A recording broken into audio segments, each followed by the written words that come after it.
Apakah orang yang bermaksiat akan mendapatkan azab atau terhalang dari cahaya hidayah Allah Subhanahu wa taala, dijauhkan dari rezeki dan diazab, dibalas di dunia? Ini diberikan beberapa contoh seperti ada orang pacaran, orang selingkuh dan sebagainya. Apakah akan mendapat balasan? Masya Allah.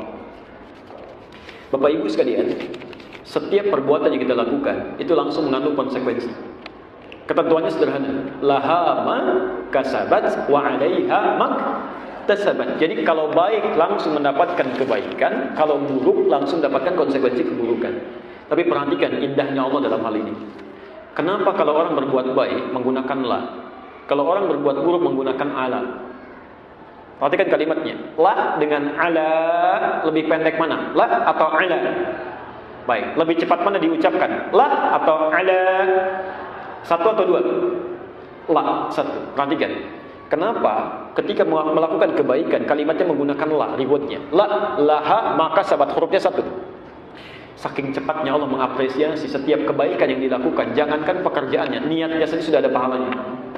Saking cepatnya. Tapi kalau keburukan, kenapa menggunakan ala? Alaiha agak panjang. Karena saat orang akan berbuat buruk, bahkan Allah berikan dulu jembatan di hati untuk mencegah keburukan itu terjadi.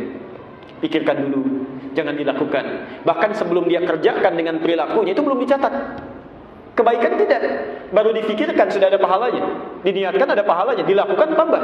Keburukan tidak. Masya Allah, saking sayangnya Allah kepada seorang hamba, itu diberikan dulu keterangan-keterangan. Satu, penolakan di hatinya. Coba lihat, setiap orang yang akan melakukan keburukan, pasti hatinya mengingkari. Mustahil menolak, mustahil. Paling gampangnya gini, keluar dari masjid ini, coba pakai sendal orang lain. Itu baru kaki menggunakan saja, hati sudah mengatakan itu bukan punya kamu. Pasti itu, pasti. Ya. Jadi kalau hatinya kemudian tidak bergerak, ada yang salah dalam imannya. Ya. Apalagi yang, oh ini kayaknya punya saya. Bukan ini yang ini. Bukan ini yang ini. Padahal dia ke masjid gak pakai sendal.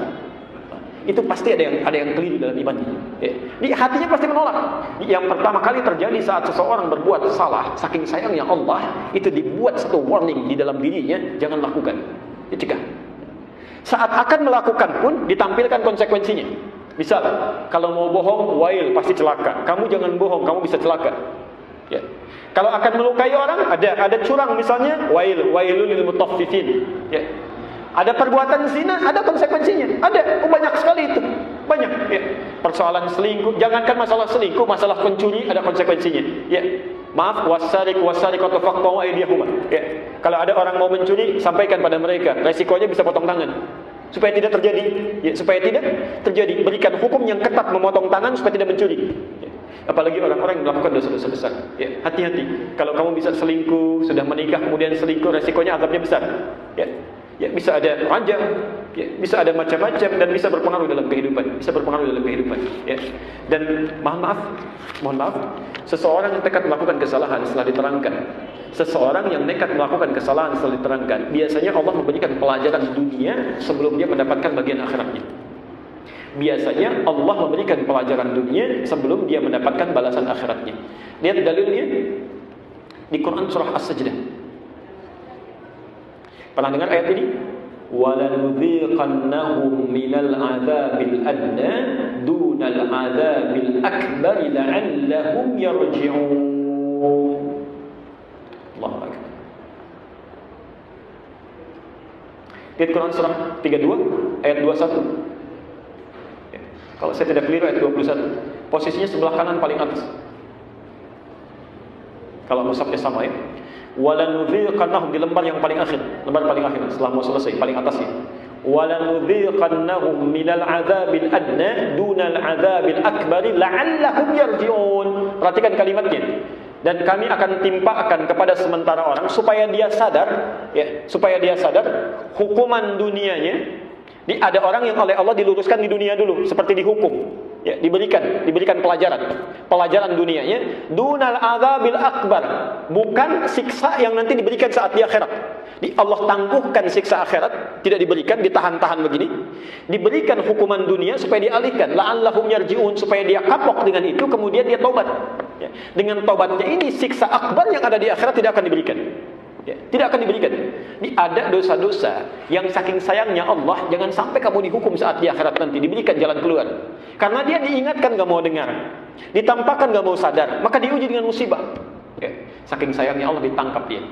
Cara nangkapnya juga polisi lain, ya, seperti dihinakan di masyarakat, ditampilkan, diisolasi.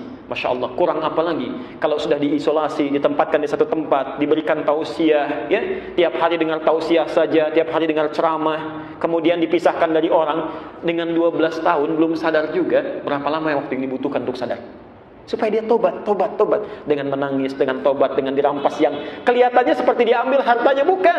Itu kamu memang korupsinya 5 miliar.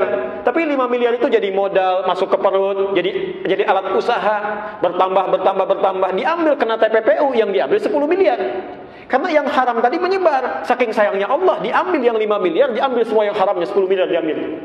Supaya kamu bersih hidupnya, tobat kamu, yang haram sudah keluar, yang tobat, yang dosanya sudah dihapuskan, tinggal tersisa yang baik-baiknya saja. Tersisa yang baiknya, maka azab yang di atas itu ditangguhkan oleh Allah, maka bisa dihapuskan. Ya. Tapi kalau masih nekat melakukan itu semua, maka boleh jadi bukan hanya siksaan yang ada di dunia, tapi yang di akhirat pun bisa menanti dan bisa menjadi ancaman yang sangat luar biasa. Ya. Nanti satu saat kita akan bahas, kalau nanti sudah tiba pada masanya, ada ayat-ayat yang membahas tentang pacaran. Ya, nanti itu masih panjang. Al-Hujurat surah 49 ayat ke-13 itu. Ya, kita masih di Al-Fatihah, itu pun belum selesai. Ya, jadi masih sabar, nanti ayat surah ke-49 kita akan lihat. Jadi ada pacaran versi kamus, ada pacaran dalam dunia realita, ada pacaran menurut budaya, ada pacaran dalam tinjauan hukum agama. Seperti apa itu? Itu keempatnya bisa berbeda. Ya, bahkan yang paling menarik begini, ternyata kalimat pacaran dalam kamus bahasa Indonesia dan sejarah budaya kita sejak dulu, itu ternyata kalimat itu bermakna positif.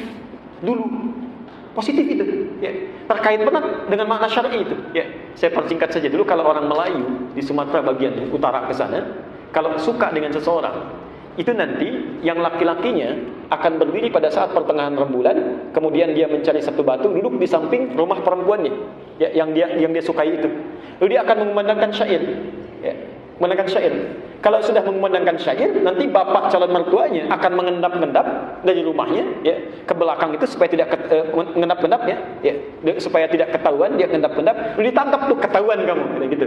Lalu dibalas syairnya, apa yang kamu inginkan, apakah serius dengan anak saya? Kira-kira begitulah. Ya. Setelah dia menyampaikan keseriusannya, jadi itu tradisinya begitu, budayanya. Ya. Setelah menyampaikan keseriusannya disetujui, maka yang perempuannya itu akan dipinggit, dipacari. Maksudnya ditandai dengan daun pacar, ya, ditandai dengan daun pacar bahwa dia sudah dilamar oleh laki-laki tadi.